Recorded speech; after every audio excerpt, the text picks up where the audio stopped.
Okay, so we are doing today Chavtes Amud Beis, or at least part of it. We're still on Chavtes Amud Aleph, and where we were up to was the story at the bottom of the page, starting in the wide lines. Over there, the Gemara said as follows: the Gemara said, "Necher Shahir," when the city of Yerushalayim was plowed over.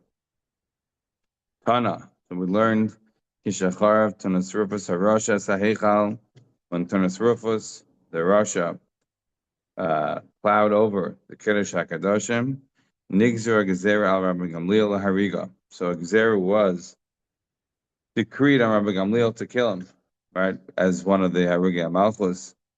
So Ba'ad and Echad v'Amad v'Veis HaMedrash. One Adon comes along and stood in the base Medrash, v'Amar Ba'al HaChetem Isbakesh, Ba'al HaChetem Isbakesh. And he said the person with the nose is being sought. The person with the nose is being sought. What does that mean? Ba'al HaChetem, Rashi explains Baal Kaima Betsura, or Lashon Acher Gadol Hadar, meaning he used some sort of a euphemism to allude to Rabbi Gamliel that he is being sought by the government, that they want to kill him. Shama Rabbi Gamliel Azal Tashem Minai. Rabbi Gamliel heard, and he went and hid himself. So Azal Gabe Betsina, this Adon Echad, was a guy who went to find Rabbi Gamliel while he was in hiding. Says, if I save you, will I go to heaven? Will I go to Elam Haba? Amarle Hain. He says, yeah. Amarle Ishtavali. He says, swear to me that I'm going to go to heaven. Ishtavale, he swore to him. Salak Igra. He went to the roof. Nafal Umace. He went to the roof, fell off, and died. This Adon Echad.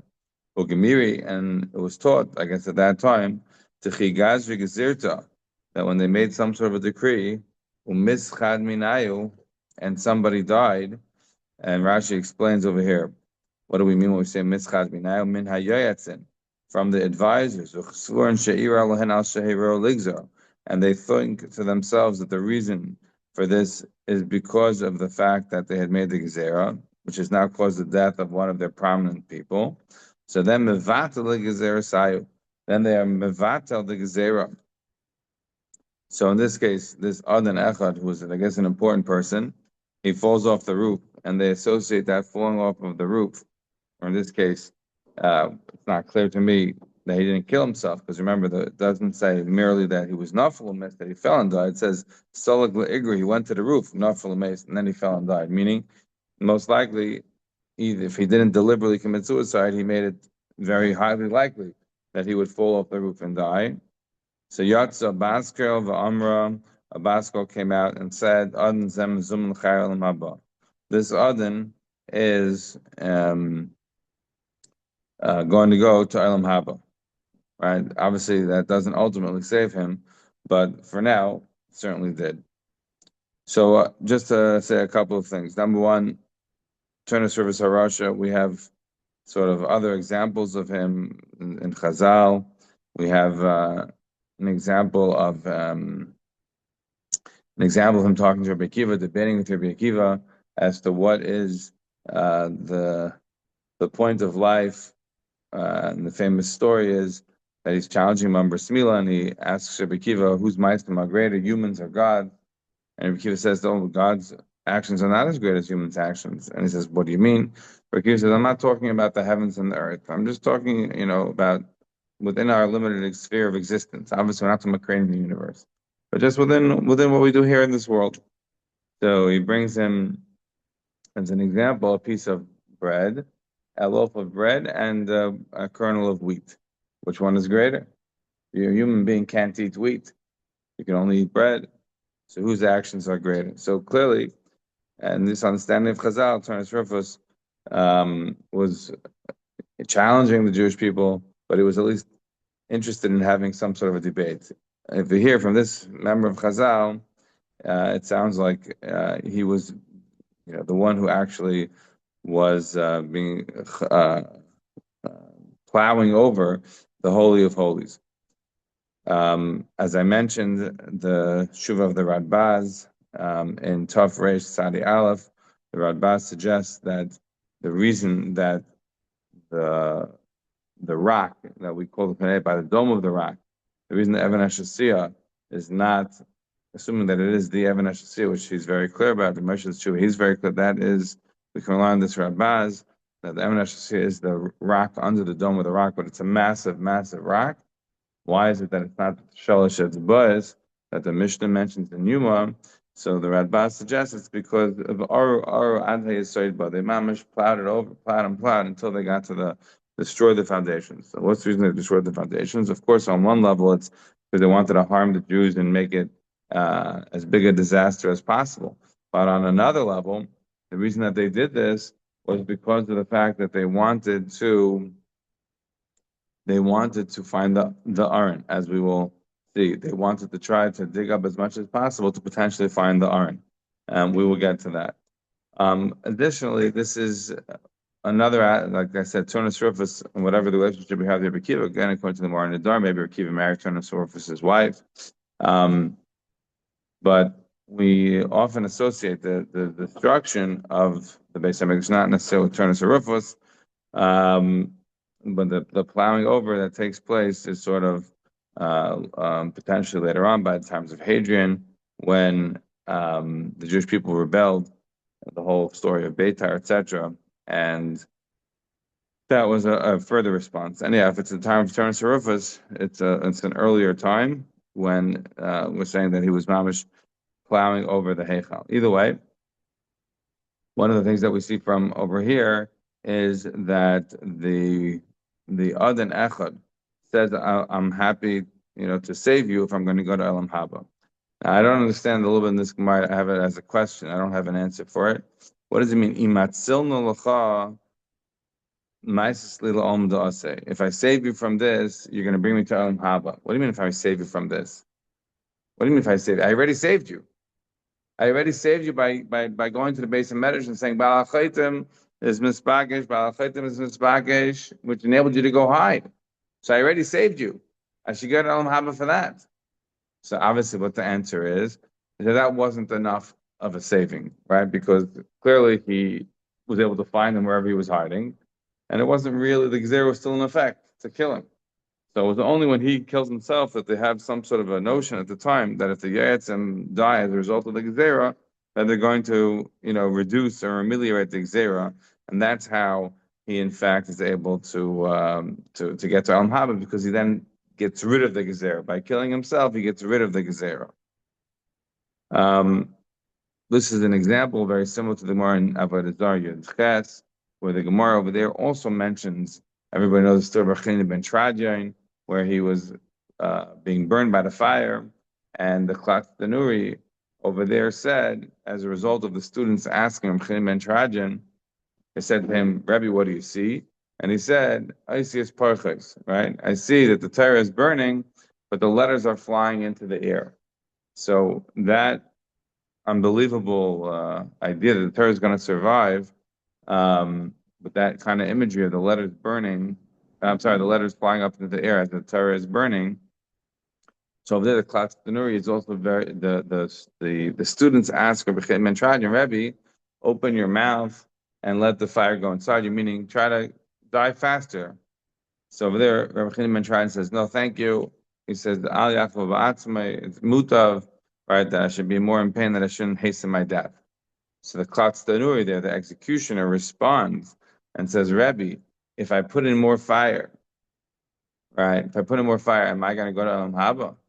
So is that so different than Rechina ben Trajan opening his mouth and letting the fire go inside him? I'm not exactly sure, but he responds to the Klat Tanuri and he says, yep, if you hasten my death by putting in more wood, you are guaranteed to go to Elam Haba.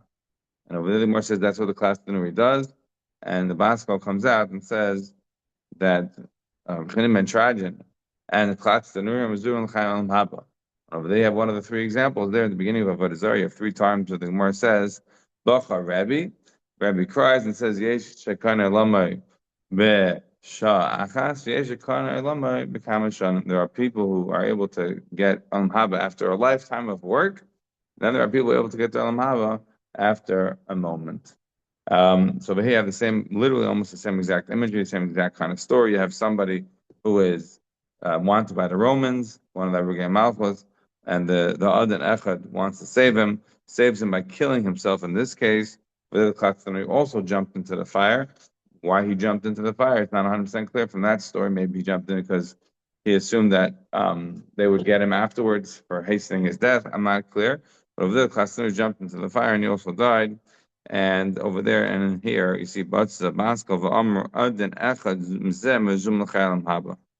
here, Rabbi of course, didn't die at this stage. Only the Adon did, and he gets a banskot as he gets the Elam Haba. All right, so continues the Gemara. When the first Beis Hamikdash was destroyed, I'm sorry, when the first bias was destroyed, right, in the second Beis Hamikdash, that's what the Mishnah Yuma said, there was no Aron, right? It was in the first Beis Hamikdash was an Aron. The second Beis Hamikdash was just a stone. They did the same stuff in terms of the sprinkling and the Keteres, but they did it by the stone. There was no longer an Aron there. So says the Gemara, there was a gathering of the young Kahanim. They had the keys to the Kodesh HaKadoshim, to the Heichal. They went up to the roof of the Heichal.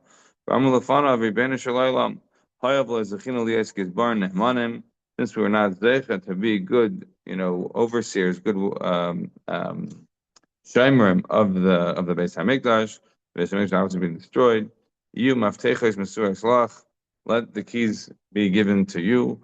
V'zarkum klapei ma'ila, and they threw them to heaven. V'yatzak ein pisas yad v'kiblasan mehem, and like a hand came out of the heavens and took the keys. V'hem kaftu v'nafel teicha or, and they jumped into the fire. They jumped in and fell into the fire. And on them,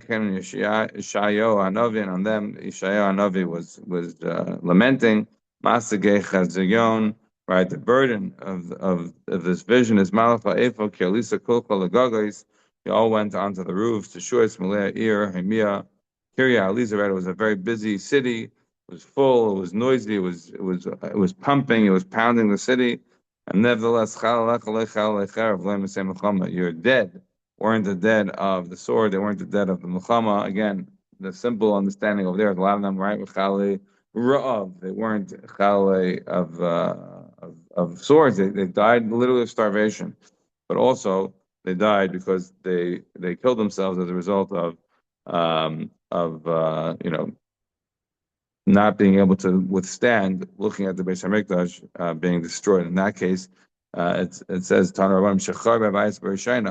when the first Bais was being destroyed. So these Perchei Kahuna gathered together. Exactly at what stage it was in the destruction of the Beis Hamikdash is not clear, but it was at the time of the destruction of the first Beis Hamikdash. So what this opens up for us is a conversation about two things. One is the idea that they're throwing up to heaven the keys. The keys they're throwing up to heaven. What do you mean they're throwing up the keys to heaven? What does this relate to? To me, this relates to the Gemara in Yuma, the Gemara over there in Gimel and Daled in Yuma. The Gemara over there discusses. The Mishnah says Mishanitel ha'aron, when the aron was taken. And the Gemara says the Machlokes Tanaim about whether or not the aron was taken or aron b'mkayma nigna. So the aron was hidden where it is. This is an eternal sort of debate. Machlokes Tanaim, Mamiram, if the aron was taken to Bavel or if the aron is b'mkayma nignas. In the sense, to me, that them throwing up the keys to the Heichal, and throwing up the keys to the Kodesh HaKadoshim is a way of preventing in that case, Babylonians from coming in. Or they're going to prevent it from coming in. They can plow it over. They can whatever. But it's an imagery to say effectively that they are going to be not giving over the Kalim to the Babylonians. The Gemara in Ksubis on Zayin, Rashi over there points out that you can't say Elu ve'elu on matters of history. The Gemara in Erevin on Yud Gimel Mabez, the Gemara in Gittin, Vav Mabez, talks about Elu ve'elu. You could say Elu ve'elu on Machlokes, and that's why all of the Torah Shabbat Peh could be correct. Elu ve'elu. You can have Shivim Panam Latayra, as we discussed. You can have Memtes Panam Latayra, Memtes Panam Latayra. These are all various ways of trying to justify all the different opinions within Teresh Peh, and they all could all be correct at the same time. But on matters of history, Rashi says they can't be correct. It was either the Aron was Nignaz or it was taken to Bavel. We simply don't know. Because we don't know, we could have a dispute about it. We can bring proofs either way, but practically, one thing happened. What that thing was, we don't know. The Gemara there in Human and Dal brings down a number of stories that would seem to indicate that, in fact, the Aron was hidden in Bavel. And the examples over there include somebody seeing that, oh, there was a brick that was a little off and them trying to fix it, and boom, they were gone. Or somebody saying something that they saw something, and boom, it was gone. They knew that was where the Aron was hidden. Again, this brings that proof to what I said about the tshuva of the Radbaz, where he makes this idea that the reason that the Dome of the Rock is massive today, and not Shalosh Tzba'is from the ground, is because already Seidba wasn't just Nekama, wasn't just trying to destroy Judaism, it was also see if we can find this Aron. If Aron is becoming Nignaz, let's dig as much as we can into that mountain and see if we can possibly find it. The Jews tried to hide it. There's a lot of subterranean. There's today 6 mosques on the Temple Mount. 6 mosques. They built 6 mosques. The famous one, of course, is the Dome with the Rock, which is not really a mosque. They never meant it as a mosque. They actually meant it most likely as a cover for the Evan Shia. That's a different topic. But there is the Mosque of the Al-Aqsa. Right? That's the black dome. When you look at the golden dome is next to it on the right. That is one of the mosques. But they have 6 other ones that they built, and the 4 other ones that they literally built in the mountain. Like there's places that you can't see. And it's all against the law. Like Israel, the law is very clear that the Waqf, the thing that runs the Temple Mount, is not able to do any change in the mountain. Of course, they haven't listened, and Israel refuses to really enforce it. But if you've ever been to Yerushalayim, there's something called the Temple Mount Sifting Project. The sifting project is essentially taking the dirt that they have disposed to make these new mosques that they've built, and you go through and you could find artifacts from Bayis Rishon, Bayis Sheni in the dirt. They just bulldoze the whole thing. Of course, their goal is not just to build mosques; it's also to destroy any bit of archaeology. The archaeology is obviously a massive source, especially for people who do not necessarily believe in the Torah, but they believe in history, they believe in archaeology. So if you show them the Jewish connection, they think we're very connected. So for the Arabs, one of the ways of showing violence on the land is to destroy any remnants of our history. So that is not just building themselves a makom of tefillah, it's also destroying our connection. So for them, it's a twofer, and they're killing 2 birds with 1 stone. Yes, that's one aspect of this Gemara that we have to notice. There's a second aspect of this Gemara that we have to notice, which is the fact that we just saw that the Adon Echad jumped into the fire jumped off the roof to kill himself in order to save Rabbi Gamliel's life. That by them now deciding to rescind the Gezerah against him. And we also see the Pirchei Kahuna jumping off the roof. That they said that we're not zecher to be good gizbarim. Here is the keys back, and v'hem kafsu v'naflu toicha or. They jump off into the fire. So it sounds like this imagery that the Beis Hamikdash is already burning. It's already burning. So what do you mean they jump off the roof into the fire? Is that permitted in halacha or not? This question about suicide is one that comes up every Tisha B'Av. And of course, it's Rosh Chodesh Av, so it's perfect timing.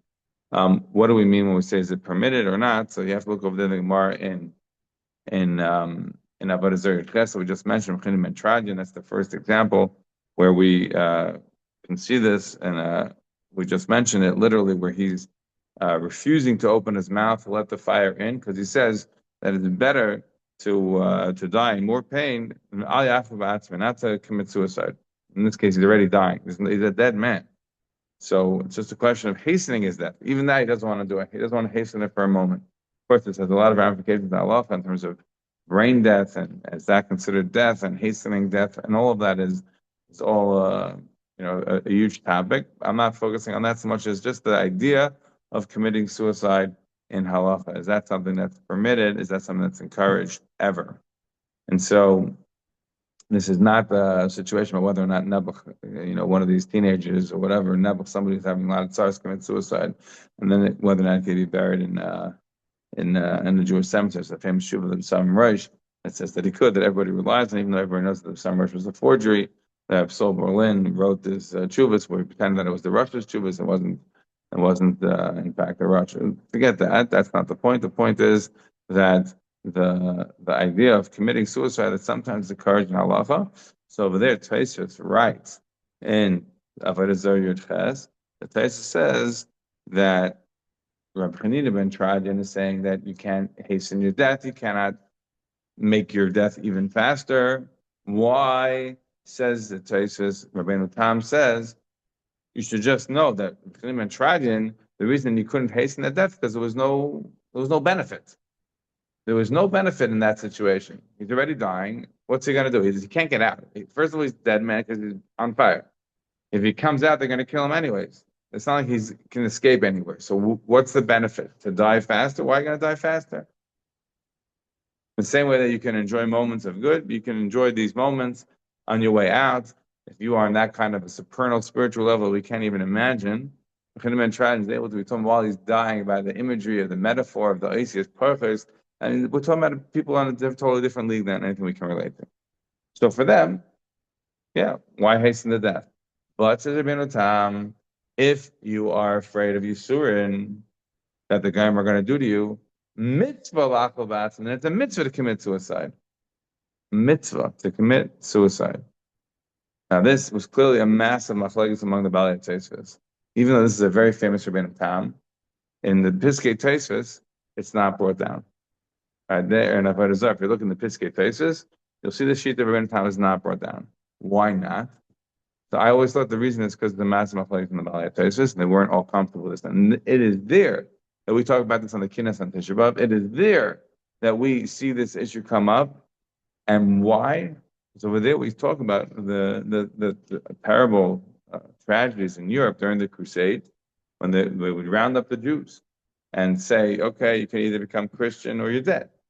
And so sometimes the shul would gather together, the whole community would gather together in the shul, and parents were instructed to kill their kids, and then the husbands killed the wives, and then they killed one another, and the rabbi was the last one standing and was supposed to kill himself. And sometimes they didn't. Sometimes there would be somebody who survived, and they told over. That's how we know about how these incredible destructions were.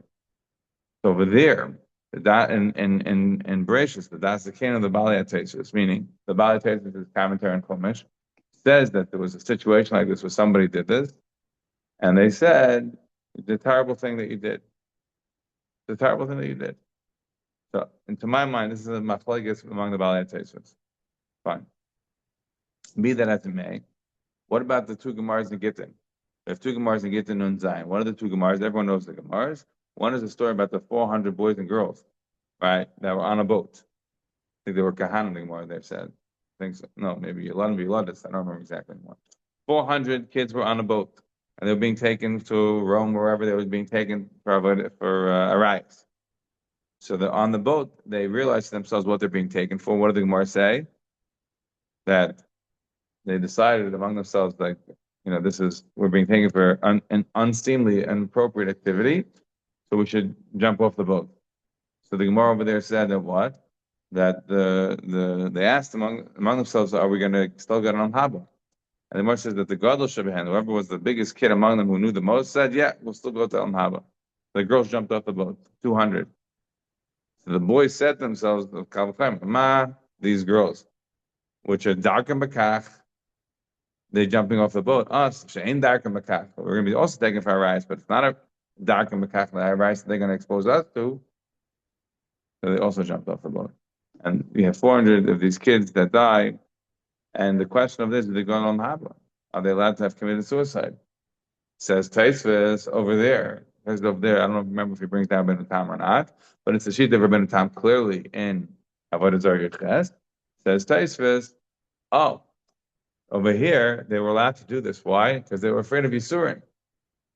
In other words, normally when we say that a person is not allowed, one of the big three is Arval Yaver, is on a riot, you can get yourself killed. But what if you're afraid? You're afraid that you're not going to be able to withstand that kind of a test. You're not going to be able to withstand that kind of Yisurin. So that's why it's permitted. Or as says it's a mitzvah. So what we're doing is literally a mitzvah. Is that comparable to our situation here? In other words, when you look at that Gemara and that story that I just mentioned there in Gittin, is that comparable to our story here?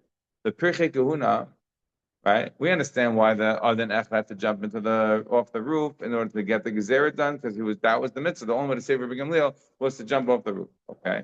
What about the Pirchei Kahuna? Why are they jumping off the roof? Why are they jumping into the fire? What's the benefit and the cost benefit analysis of jumping into the fire over here? It's not clear to me that in other words, we don't know from this Gemara that they're being taken for Avodah Zarah, or they're being taken for a riot. We don't know anything. Yet they're still jumping off the roof. So there is no, the Mefarshim don't discuss. There's no Taisus here to say what the Rishonim felt about this. But look at the next story in that Gemara there in Gittin. The Gemara says then the story about Chana and her 7 sons. Everyone knows the story. Just the short of it is 7 sons essentially refuse to bow down to the idol, and they're all killed. On the last son, the Gemara over there said that before the 7th son goes to the Roman emperor and refuses to bow, she asks to speak to him for a second. And she says to the kid, unbelievable line, she says to her son, listen, you tell God when you get upstairs that Avraham Avinu, he did 1 Akedah, and I did 7. This was her 7th son. She knew it was going to kill himself. He was going to let himself be killed. There's no question in her mind. And that's what happened. 7th son goes up. He refuses to bow. He dies. The Gemara then says that Chana goes up to the roof, and Nafla Umeis, she also dies by going off the roof. So I understand that the 7 sons, they all had to die. Why? Because the Roman emperor sent them to bow. And it's a question then of Yahar Bayav. So they refuse to bow, so therefore they get killed. But what's Chana? What's her jumping off the roof? She wasn't being taken to serve Avodah Zarah. She wasn't being taken for a riot. She jumped off the roof out of her grief. What was the tayelas of that suicide? I'm not asking this now from a human understanding. In other words, from a human understanding, I understand why she jumped off the roof. But over there, the Gemara says, on her jumping off the roof, Aim habanim smecha. We're going to say that today and how? Aim habanim smecha. That's the response to her jumping off the roof. That shows you that mitzad the Gemara is understanding. This wasn't a bad suicide. What was the mitzvah? What was there that she was trying to ameliorate? What's the yisur in that country of time? There was nothing. Elamai, what was the answer? What do you have to say? She just witnessed her 7 sons dying. She gave them up all for the Rebbeinu Shalom. So there was a certain elemental grief that she was so broken. There was nothing left for her. And that kind of level of despondency that one cannot exist in the world anymore, then the suicide is not considered to be a problem. And perhaps then that we explain the Gemara over here about the Pirchei Kahuna. Why are they jumping off the roof? There's no tayel, there's no mitzvah, there's nothing that they're doing. But seeing the Beis HaMikdash on fire, because remember the words in the Gemara are kavtzu v'naflu toicha or. They jump off and they fall into the fire. So they're seeing the Beis HaMikdash on fire. They've just given up whatever the kalim, whatever they've given up the keys to heaven. We're not being good gizbar. We cannot watch. They cannot bear in a life without the Beis HaMikdash. They are kahanim after all. Perhaps that's a similar kind of explanation to explain why it will be okay, and why they're not. Because again, the normal halakha of somebody commits suicide would be that they don't go to heaven. You're not allowed to bury them in Jewish family. All that stuff. It's allowed, and the like. Yeah. There's also Gemara about Basra Gimel Beis, which is not a riot here, because over there you have a woman also jumps off the roof. Over there she's related to the Chashmonam, and she was supposed to be married to Herod, and she jumps off the roof and makes an announcement that anybody who says that Herod has any connection to the Chashmonam is a liar, in order to essentially make sure that that there will be no continuation of the Chashmonaim, so that Herod is an illegitimate king. All right, we got to get moving. Says the Gemara. So the Gemara concludes here. Af Hakadosh Baruch Hu never mekarker kir v'shua el hahar. Right, Hakadosh Baruch Hu also, as it were, is lamenting. Karker as a lashon yolala. Rashi says kir v'shua mekayim v'zayik. He's like also, as it were, whatever that means, crying out in agony. Again, these are anthropomorphic language about their branch as a result of the destruction of the Beis Hamikdash. So the Mishnah has said that when you get to Av, you have to diminish the amount of simcha. Rav Huda Berei, Rav Shmuel Bar Shelat, Mishmei the Rav. So Rav Huda, the son of Rav Shmuel Bar Shelat, says in the name of Rav, who was Rav Shmuel Bar Shelat? So Mark Subas Nun tells us that Rav Shmuel Bar Shelat was a Mlamnid Tanoikis. And it's very interesting because over here we're quoting the next couple of Gemaras. Members that Rav Shmuel Bar Shelat said in the name of Rav. But if you look there in the Gemara Subas Samach Beis, the Gemara over there says that Rav said about Rav Shmuel Bar Shelat that he was able to avoid taxes, he was able to avoid the mukhas coming to his house, knocking on the door for money, because he basically he lived bitsina, whatever means he had some means, he never flaunted it.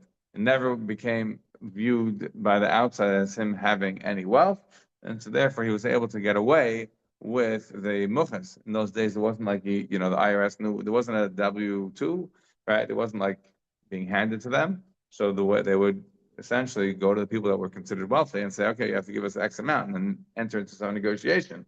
So there they never went to him and never bothered him because no one ever knew that he had any means. All right. So the Gemara says that when it comes to Av, you have to be Mamayit to Simcha. And Rav says, Kashem Shem Mishanichnas Av Matim Simcha, Kach Mishanichnas Ardon Marim Simcha. So too, when it comes to Ador, you are Ma'arbim B'Simcha. I should just point out that I don't really understand Rashi. We turn the page in the Chavtes base, but just Rashi here on Chavtes off the bottom Rashi says, you may Nisim Hayu, right? Mishanichnas Adar is it was the days of Nisim, right? That the Jews were able to, have the Gezerah turned against them, to their benefit.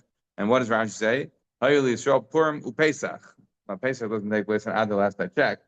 So what is Rashi referring to? He obviously is referring to Nisan. So in the same way, Mishanichnas Av Matam Simcha, presumably Rashi is saying it's not just Adam that you marry Simcha, but also Nisan. In which case, then I don't really understand, like, why not Kislev, or why not other times when the Jewish people have Nisim.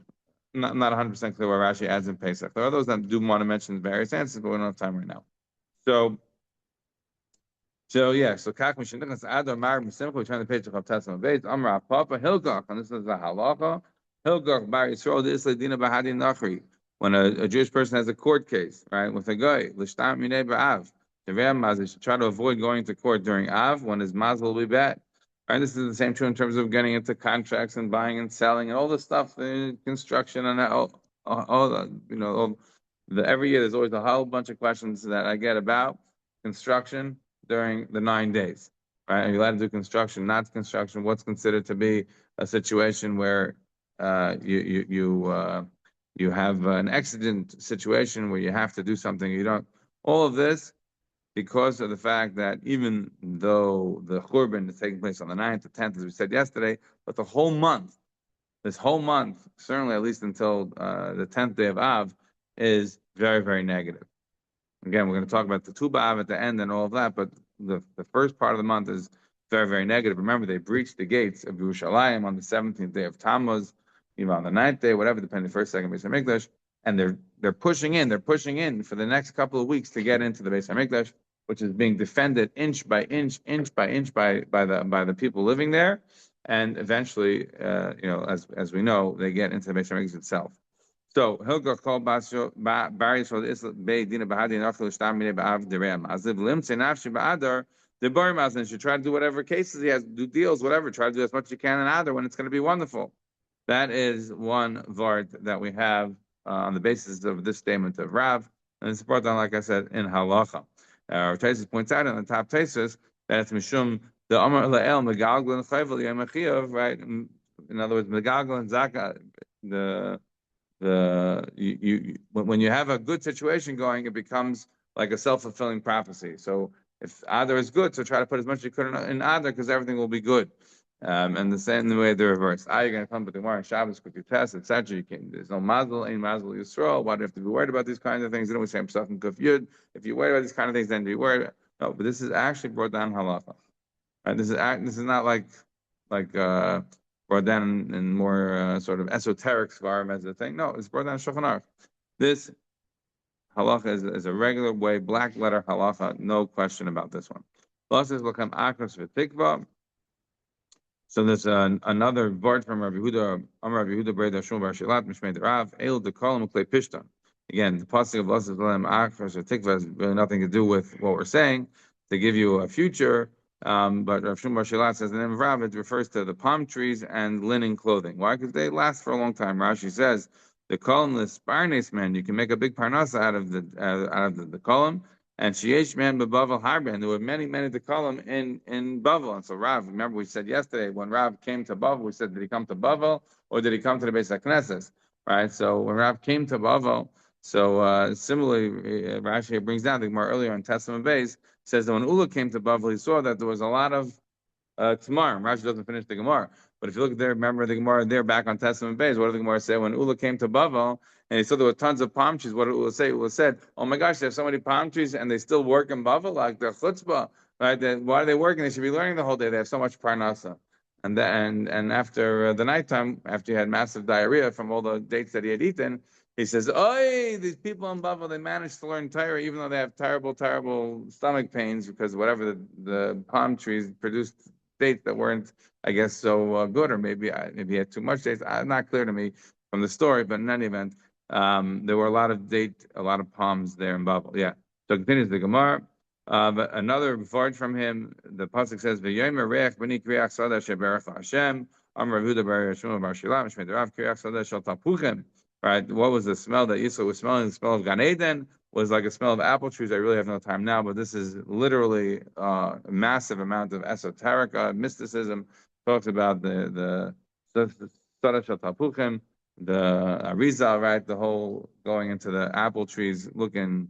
For various metaphors. Interesting, Taisa here points out that maybe it's not tapuchim, maybe it's regim. Either way, we have to move on. So that's Gemara Shabbos Shachal Tisha B'av Lias Pesach Asun Sabel Chabes, the week that Tisha B'av falls on. Right, we're Ashkenazim, so we start by Rosh Chodesh, but the Sephardim they start by Shavuot Shachal Bay. So here we're discussing on the Shavuot Shachal Bay that on that week. You're also to take haircuts and also to do laundry. Rav Nachman loishana al chabes v'lulbash al chabes laniach mutter. Rav Nachman says that what it's also is just to wash and to wear, but just to wash and put it on the side to wear after the test of, then it'll be okay. If shesam afil chabes laniach also, no, it's also even to put it on the side. Rav Sheshes teda the batli katzi the beiraf. Rav Sheshes says you should know that that the launderers, the katzri, they were called katzri. Rashi says over here that this is lashon yishmal. I have no idea. Rashi says that it's lashon yishmal. It means the launderers. The launderers would be mevatel their work during during the Shavuot of Chalbai. So it's a proof that it's also even to the l'chabes l'aniach, right? Not just l'chabes l'bash, as Rav Nachman had wanted to say.